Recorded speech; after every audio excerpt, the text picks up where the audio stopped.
tertuang dalam kitab-kitab hadis, di antaranya Sahih Muslim nomor hadis 591. Hadis-hadis ada yang menyampaikan dengan singkat astagfirullah, astagfirullah, astagfirullah.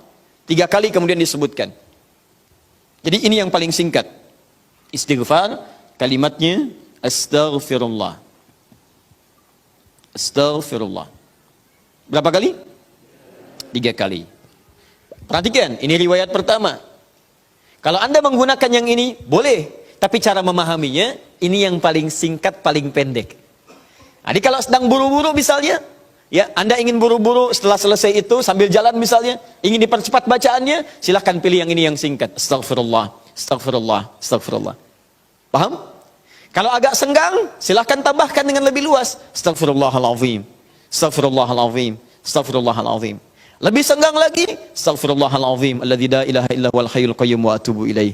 Astaghfirullahaladzim, alladzi la ilaha illa huwal hayyul qayyum wa atubu ilaih. Paham? Baik, jadi kalau Anda menemukan riwayat yang ini diulang sampai 3 kali, ini yang dimaksud riwayat yang paling standar. Jelas ya? Standar. Ini standarnya, ucapkan ini astagfirullah, astagfirullah, astagfirullah 3 kali. Ini amalan pertama. Tahan, hadisnya belum selesai.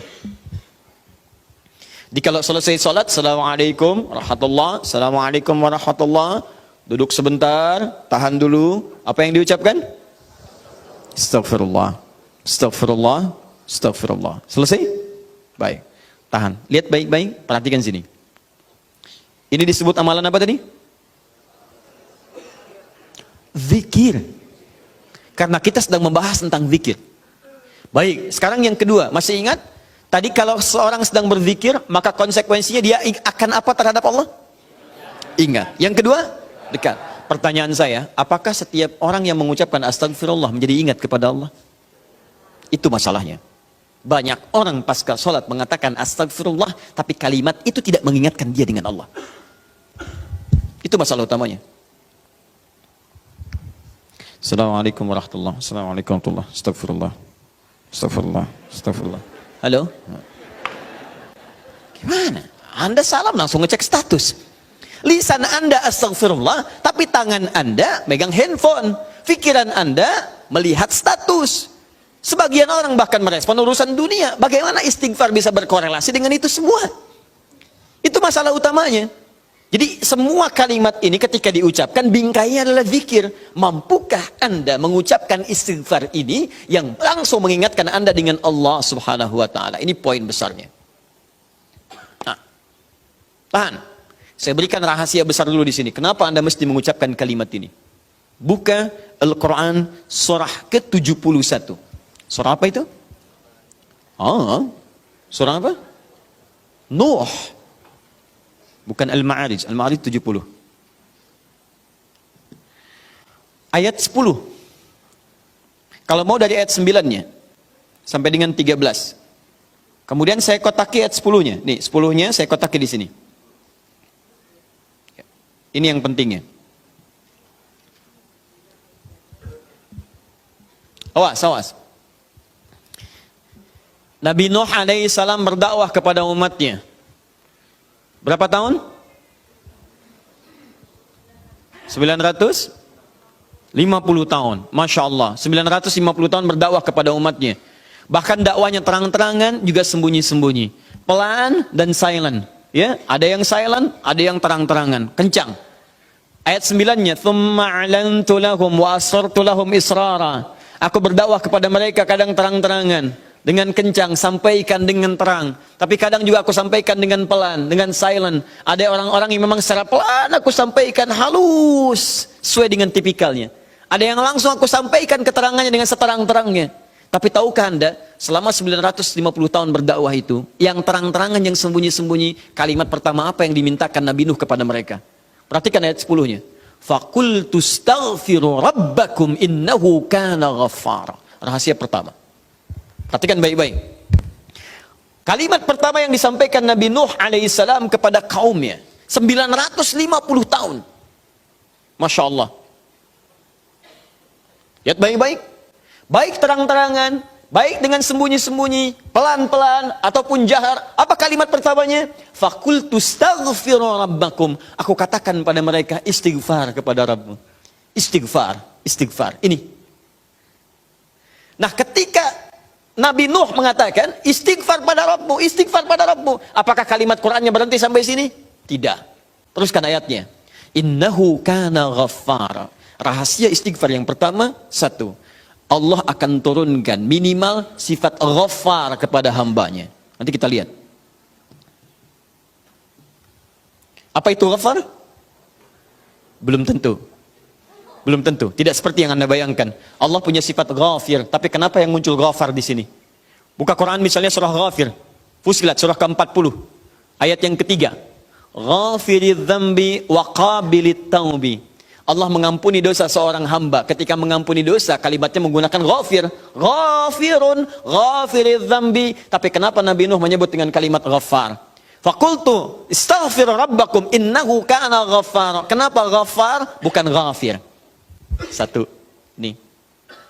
Dua, teruskan ayatnya, ayat 11. Yursilis samaa 'alaikum midrara. Dua, orang yang sering istighfar, maka Allah akan turunkan keberkahan lewat curah hujan yang lebat. Curah hujan, hujan yang berkah. Masya Allah. Ada hujan membawa berkah, ada hujan membawa? Bukan. Bukan, hujan tidak pernah menginginkan banjir. Hujan itu hanya membawa air. Baik, yang bikin banjir itu Anda yang tidak bisa mengatur airnya. Itu persoalannya. Jalur air dibuat bangunan. Air itu kan sederhana, dia hanya mencari tempatnya, dia meresap sesuai dengan tempatnya. Cuman Anda tidak menempatkan air sesuai dengan tempatnya. Itu masalahnya. Tapi ini beda. Ketika turun, airnya membawa keberkahan dalam kehidupan. Itu lain. Itu lain. Nanti saya berikan rahasia setelah ini. Tiga. Teruskan. Wa yumdidkum bi amwalin wa banina. Masya Allah. Ya istighfar, istighfar, istighfar. Ketika kamu istighfarnya benar kepada Allah, wa yumdidkum bi amwalin, maka Allah akan melimpah ruahkan harta benda Anda. Ya. Meluaskan harta. Banyak. Amwal bukan mal. Wa banina, bahkan keturunan. Teruskan. 1, 2, 3, 4 keturunan. Allahu Akbar. Lihat faedah istighfar. 5. Wa yaj'al lakum jannatin. Dan Allah akan limpahkan kepadamu kebun-kebun yang indah. Awas jangan dilihat kebunnya. Karena kalau Anda lihat orang-orang Arab pada saat itu, mereka emas sudah banyak. Bu, emas banyak walaupun masih banyak di Indonesia. Ada Mas Asep, Mas Johar, Mas Sodia. Ya, tapi wujudnya beda, ya, wujudnya beda. Di sana emas banyak, perak banyak, bangunan megah. Tapi yang mereka belum dapatkan itu adalah kenikmatan pemandangan yang elok. Kebun-kebun, ya, isinya ada anggur, bawahnya kemudian ada sungai-sungai. Karena itu orang yang paling kaya di masa-masa dulu, di kalangan-kalangan Arab adalah orang yang memiliki kebun-kebun yang indah. Kalau cuma emas yang lain punya. Abu Jahal tuh nggak bangga dengan emasnya. Ya, Abu Lahab tidak bangga dengan emasnya. Apa yang mereka banggakan adalah kedudukan dalam kehidupan dan harta-harta yang seperti yang digambarkan. Tapi semua itu tidak mampu menjadikan mereka sebagai hamba di hadapan Allah Subhanahu wa taala.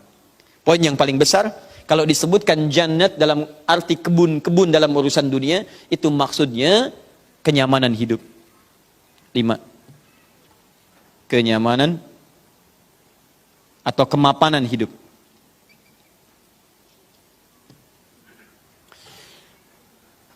Wa yaj'al lakum anhara, kenikmatan hidup. Masya Allah, sudah mapan, nikmat.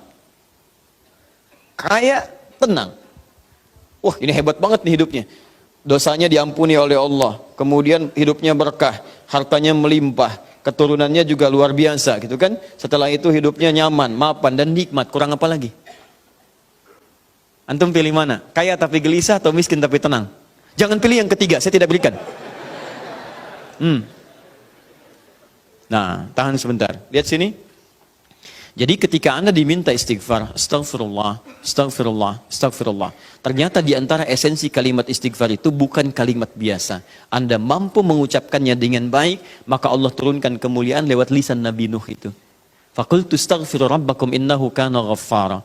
Yursilis samaa 'alaikum midrara wa yumdidkum bi amwalin wa banina wa yaj'al lakum jannatin wa yaj'al lakum anhara. 6 kemuliaan bagi orang yang sangat senang beristighfar kepada Allah Subhanahu wa taala. Tapi ini masih urusan dunia. Akhiratnya belum selesai. Pilih mana? Miskin masuk surga atau kaya masuk neraka? Miskin masuk surga. Kasihan. Kenapa tidak kaya masuk surga? Ya itu pilihan dari saya. Ya. Ini pilihan dari Al-Quran. Saya kan tidak mengatakan jangan pilih yang ketiga. Itu yang pertama tadi. Ya. Lihat sini. Ini jaminan kehidupan dunianya. Mana akhiratnya? Ya Allah, kalau cuma dikasih dunia saya tidak mau. Jangan-jangan saya dunianya bahagia, akhiratnya nestapa. Maka adakah faidah dari istighfar untuk kehidupan akhirat saya? Kamu mau minta surga yang mana? Orang-orang surga biasa, saya berikan pada pelaku istighfar surga seluas langit dan bumi. Quran surah ketiga ayat 133. Ayat 133, paling kanan sebelah atas. Lihat, di sini hidupnya lapang, di sini surganya seluas lapangan. Lapangannya apa? Bukan lapangan dunia. Perhatikan lapangan akhirat. Wasari'u ila maghfirah. Bergegaslah Anda untuk memohon ampunan Allah. Maghfirah, turunan kata dari istighfar, minta ampun. Bukankah istighfar minta ampun? Ayo cepat, bergegas, rajin, cepat. Orang yang rajin istighfar, cepat istighfar. Lihat, wa jannatin arduhas samawati wal ard. Maka kami akan sediakan harapan baginya, menyediakan tempat kembalinya surga seluas langit dan bumi. Dan digolongkan ahli istighfar sebagai orang-orang yang takwa. Uiddat lil muttaqin, kami siapkan untuk orang takwa. Siapa orang takwa dimaksud? Awal ayatnya wasari'u ila maghfirah. Surga seluas langit dan bumi. Masya Allah. Silakan kalau mau koprol berhenti di mana tuh? Ya.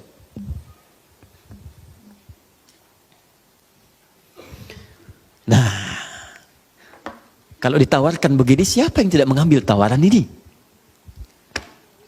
Tapi persoalannya, kenapa orang banyak istighfar pasca salat bahkan lebih daripada 3 kali? Astagfirullah, astagfirullah, astagfirullah, astagfirullah, astagfirullah, astagfirullah. Tapi mapan juga tidak. Cek. Ya, silahkan lihat. 6 ini tidak diraih. Keberkahan juga tidak didapatkan. Dan seterusnya. Bahkan kemarin di Bekasi itu ada yang terlihat, kami lihat di CCTV itu. Khusyuk pasca sholat. Oh, kayak orang menangis. Astagfirullah, astagfirullah, astagfirullah. Sudah tenang, lihat kanan kiri itu tas orang dirogok begini. Kok bisa tuh? Astagfirullah lagi ibu juga. Ya. Apa yang salah? Ya, sekarang mari kita lihat bagaimana beristighfar seperti ini untuk mendapatkan kemuliaan-kemuliaan ini dan bagaimana cara istighfar dengan berzikir pada Allah Subhanahu wa taala. Saya boleh hapus? Apa ya? Sini dulu. Ya. Astagfirullahaladzim. Nanti ya setelah ini ya. Baik. Setelah ini insyaallah, insyaallah. Nih Mas ya, saya kasih sekalian ya. Baik. Tahan sebentar. Perhatikan baik-baik. Bapak Ibu sekalian, saya akan mulai masuk kepada esensi ini dengan menyampaikan bagaimana cara berzikir dengan kalimat istighfar. Tahan pertama. Frame terbesarnya, frame-nya dalam amalan ini disebut dengan zikir. Ingat tadi telah disebutkan di awal. Zikir itu mesti mampu mengingatkan kita dengan Allah, juga membuat hubungan kita lebih dekat dengannya. Nah, sekarang fokus. Di antara amalan zikir pasca salat adalah istighfar.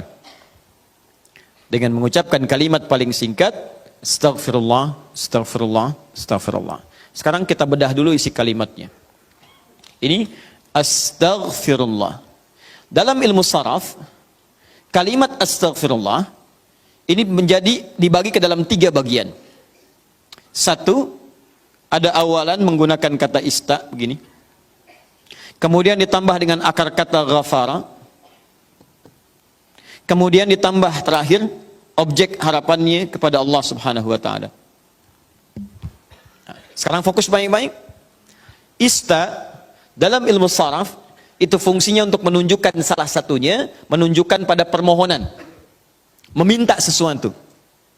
Ya, misal izin dari bahasa Arab, adzina mengizinkan, izin. Minta izin istadzana. Hasuna baik, meminta diri lebih baik istahsana. Ghafara, ampunan. Meminta ampunan menggunakan istaghfara. Istaghfara itu kata kerjanya. Istighfar keadaannya, kata benda atau sifatnya. Jadi kalau ini menunjukkan permintaan atau permohonan. Kemudian apa yang diminta? Ghafara, ampunan dari Allah Subhanahu wa taala. Tapi persoalannya dalam bahasa syariat tidak pernah ada kalimat ghafara, yaitu ampunan, kecuali disandingkan atau dilawankan kepada dosa. Ini poinnya. Jadi kalau Anda minta ampunan, Anda harus merasakan apa yang mau diampuni. Dia orang itu mustahil minta ampun kalau tidak ada yang mau diampuni. Paham? Ada seorang ngambil barang, tiba-tiba dipukulin orang lain, mengatakan ampun, ampun, ampun. Kenapa minta ampun? Untuk dihentikan pukulannya. Kenapa dipukul? Karena pernah berbuat salah. Bahasa singkatnya, jika Anda memohon ghufran kepada Allah, ampunan kepada Allah, itu artinya Anda telah berbuat kesalahan atau dosa dalam kehidupan. Jelas? Dosa dalam bahasa Arab disebut dengan dzambun namanya. Dzambun. Kalau dia banyak disebut dengan dzunubun. Dzunubun. Dzunub. Kalau dosanya satu saja, dzambun, maka Allah menurunkan sifat untuk mengampuni satu dosa ini. Anda sebut namanya, minta kepada Allah, maka berpeluang mendapatkan ampunan dari Allah. Apa namanya? Ghafir. Sifat Allah yang mengampuni satu dosa. Ghafir. Turun Quran surah Ghafir. Ya, surah ke-40 itu. Ayat ketiganya, ghafiriz dzambi. Kata ghafir dipasangkan dengan dzambun. Ghafiriz dzambi wa qabilit taubi. Ketika Anda ingin minta ampun kepada Allah satu dosa, berbuat dosa, astaghfirullah ya Allah, ampuni saya Allah. Allah turunkan sifatnya ghafir, saya ampuni kamu. Saya terima taubatmu. Paham? Tapi ketika dosa Anda berlipat, banyak dosa, mata berdosa, telinga berdosa, lisan berdosa, sampai ke kaki berdosa, maka bukan dzambun namanya, tapi dzunubun. Sifat Allah yang mengampuni aneka dosa dan tidak membiarkan hambanya larut dalam dosa, maka turunlah kemudian yang kedua disebut dengan Ghaffar namanya. Ghaffarun. Maka istighfar ketika Anda mohonkan kepada Allah, dahsyatnya bukan menurunkan sifat yang pertama Ghafir, tapi menurunkan sifat yang kedua Ghaffarun. Pertanyaan saya, siapa yang dosanya cuma satu sampai hari ini? Boleh angkat tangan? Ayo, saya pulang. Anda lebih layak kalau cuma satu dosa, lebih layak memberikan tausiah dibanding Adi Hidayat yang banyak dosa. Siapa yang sampai hari ini banyak dosanya? Tidak perlu angkat tangan, saya tahu. Baik. Nah, karena kita merasa banyak dosa, kita merasa banyak berbuat kesalahan, maka bagaimana mungkin kesalahan itu bisa mengantarkan pada cita-cita yang kita harapkan? Baik, saya tanya kepada Anda semua, misal, mohon maaf teman-teman sekalian, berkah itu terkait erat dengan kemuliaan, mulia, taat. Tidak akan bersanding dengan maksiat. Karena maksiat itu diantara cara memutus pintu rizki dalam hal yang berkah itu maksiat. Jadi kalau seseorang itu berbuat maksiat, keberkahan pada rizki tidak akan datang. Contoh, Anda mau sedekah sekarang, keluar dari sini. Anda temukan 3 orang. Alhamdulillah. Dia layak kelihatan dari jauh menerima sedekah dari Anda. Sudah Anda siapkan nih 3 juta bahkan. Ya, untuk 3 orang itu. Begitu mau Anda berikan, dari jauh kelihatan duduk, begitu sudah dekat sedang main kartu begini. Tak, tak, tak, tak. Wah, saya menang. Tidak, kamu kurang, dan seterusnya. Pertanyaan saya, jadi nggak antum sedekah? Tidak, karena maksiat itu menghambat keberkahan dari rizki yang diturunkan. Nah, sekarang coba cek. Mungkin rizki itu belum datang ke tempat Anda, ke rumah Anda, di kehidupan keluarga Anda. Bukan Anda kurang usaha, tapi Anda kurang mampu membebaskan diri dari maksiat dalam kehidupan. Ini poinnya. Maka dari itu ketika Anda istighfar astagfirullah, jangan cuma kosong di lisan. Kalau cuma seperti itu, balita yang umur usia 5 tahun misalnya, 5 tahun, balita 5 tahun ajarin istighfar juga. Padahal dia belum mendapatkan hisab. Anak usia 5 tahun belum balik, ajarin istighfar. Pas pada sholat, astagfirullah, astagfirullah. Apa yang mau diampuni? Uang dosanya nggak dicatat. Ya, orang yang kurang akalnya misalnya, terganggu akalnya, itu bisa istighfar juga sambil ketawain Anda malah. Astagfirullah. Loh. Tapi apa beda istighfar dia dengan Anda? Karena ketika dia istighfar nggak berpengaruh pada dirinya. Karena diangkat penanya. Rufi'al qalam an thalathati. Rufi'al qalam an thalathatin, di antaranya anil majnuni hatta yufiqa. Dari orang terganggu syarat sampai sadar lagi. Nah, kita yang sadar ini saat ini, maka ketika Anda mengucapkan kalimat astaghfirullah, kata para ulama sambil diingat, itu Anda berbuat dosa apa sampai mengucapkan ini? Sampai minta ampun kepada Allah. Dosa apa yang diperbuat? Maka kalau ingin latihan, coba urutkan dosa dari ujung kepala sampai ujung kaki. Salat yang pertama subuh misalnya, ya jangan terlalu banyak dulu untuk dosa mata misalnya astagfirullah. Ingat-ingat mata salah apa. Jangan-jangan setiap pandangan yang Anda lakukan itu belum melahirkan keberkahan. Alhamdulillah. Bisa nggak pandangannya berkah? Ada ayatnya di Quran. Ada orang-orang yang dimuliakan oleh Allah sampai disebut kuat iman. Orang yang kuat iman, yang pandangannya itu berkah. Setiap memandang berkah, berkah, berkah. Bahkan saking berkahnya nyaman dia dalam kehidupannya. Ya, itu ada di Quran surah ke-24. Punya cahaya dia. Ayat 30 sampai 31. 30 untuk laki-laki, 31 untuk perempuan. Wa qul lil mu'minina yaghuddu min absarihim. Katakan pada perempuan laki-laki beriman, setiap lelaki beriman, perhatikan, palingkan pandangannya dari yang tidak baik. Jadi kalau orang zikirnya benar, itu dia akan berpaling dari yang tidak baik. Otomatis Pak, Bu, otomatis.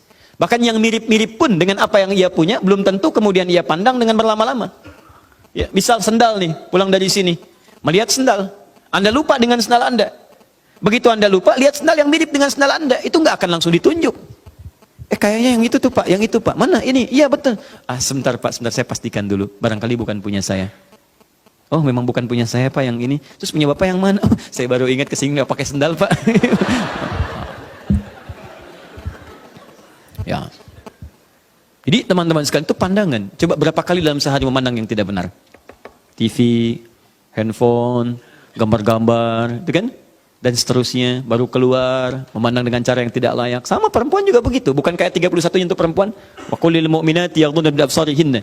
Katakan pada perempuan-perempuan yang beriman. Awas hati-hati, perempuan-perempuan yang beriman. Artinya kalau pandangan nggak dijaga, menunjukkan imannya lemah. Ya, berapa kali ibu banyak memandang hal-hal yang tidak benar. Ya, berapa kali pandangannya melahirkan nafsu. Pandangan di mall dibawa sampai ke rumah. Ya, Papa tahu nggak tadi tuh ada tas bagus banget tuh, pandangan di mall. Dibawa ke rumah. Baik, gak apa-apa mah, itu bagus. Tapi tas yang sekarang mengantarkan mama ke surga insya Allah. Baik. Tapi kan Pak kalau bawa tas itu ke surga lebih bagus lagi. Pokoknya ada aja lah. Udah. Dah sini. Nah jadi ketika Anda istighfar sambil diingat dosanya. Astagfirullah, astagfirullah, mata. Terus masuk ke lisan, astagfirullah ya Allah. Mungkin dengan lisan ini, maaf orang tua saya pernah menangis. Dengan lisan ini pasangan saya pernah bersedih. Dengan lisan ini tetangga saya pernah kabur dari saya. Dengan lisan ini anak saya pernah menjerit. Dengan lisan ini ya Allah barangkali itu yang menghambat keberkahan dalam kehidupan saya. Astagfirullah, astagfirullah, astagfirullah. Setelah itu dosa Anda, setelah tuntas sampai dengan ujung kaki, dosa Anda pada orang tua. Suami kepada istri. Istri kepada suami.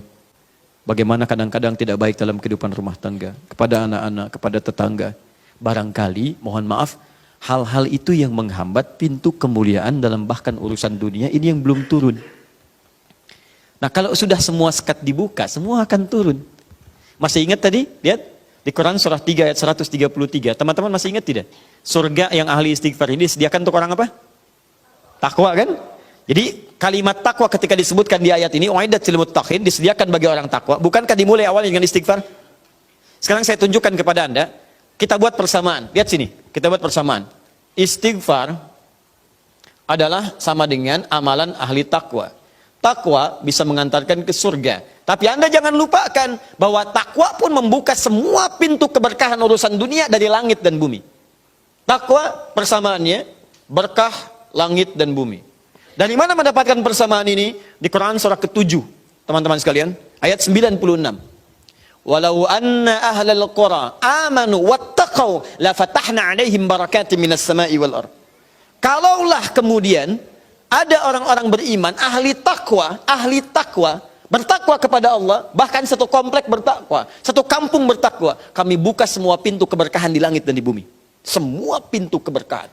Jadi kalau Allah sudah buka dari manapun dan dimanapun Anda beraktivitas, akan mudah dan nyaman Anda beraktivitas. Di rumah pintu berkah dibuka, nyaman. Di kantor dibuka, nyaman. Di kehidupan sosial dibuka, nyaman. Jadi kalau orang rajin istighfar, astagfirullah, astagfirullah, astagfirullah, maka Masya Allah. Dahsyat sekali hasilnya. Jelas? Halo? Jadi caranya yang pertama, awas ini kalimat ghafar, rinci dulu.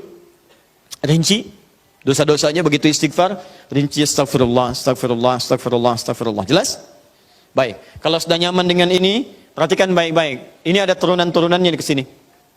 Di antara turunannya tadi ada curah hujan yang lebat, ya. Nah, maka kalau misalnya di tempat Anda hujan sedang kering, ya, ada kekeringan, jarang turun hujan, coba dicek dulu. Barangkali hujan belum turun di tempat Anda, bukan karena curahnya aja yang belum datang. Barangkali curah maksiatnya kebanyakan. Ya, sehingga itu harus dibuka dulu, buka, lempar sehingga keberkahan turun. Maka amalan pertama kata para ulama yang dilakukan adalah coba satu kompleks, satu kampung istighfar dulu pada Allah. Istighfar, istighfar, istighfar, istighfar, lalu minta kepada Allah dengan kemuliaan, tunaikan salat istisqa, maka turun hujan pada saat itu. Ini poin ini.